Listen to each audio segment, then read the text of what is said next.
अस्सलामुअलैकुम दोस्तों, क्या हाल है? खैरियत है? ठीक है? सेहत तबीयत ठीक ठाक है? उम्मीद करें ना सारे बरा ठीक ठाक हो सन। अस अज हैं डिचकोट रोड से जी, रोड का विजिट कराऊँ अज तो सारा डेदे पे हुए माशाअल्लाह डिचकोट रोड जी। तो अस इतने खड़ो गए। अज एक मेरे नाल एक दोस्त है इरफान संधू साहब, तुसा देख सो पे जो क्या करेंदा पे चेक कर रहे हैं जी। गर्मियां तो मौसम है तो मैं ना जुत्ती चंगी ला लिए।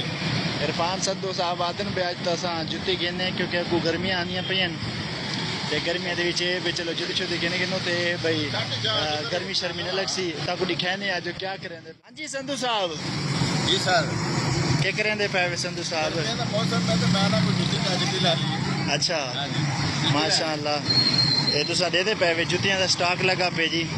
जुत्ती संधू साहब अज गिनना चाहता है तो मैं कि तक दिखा रहे संधू साहब अस वे अज डिचकोट रोड से आए वे हैं ना, तो मैं बाई चांस मिल गया संधू साहब होना तो एरे पे संधू साहब अज काटन शाटन लाई वे तो माशाअल्लाह अज जड़ा ना तक दिखाने विजिट सारा करवाने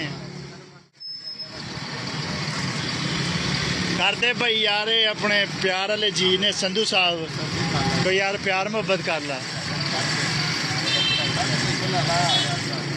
यार।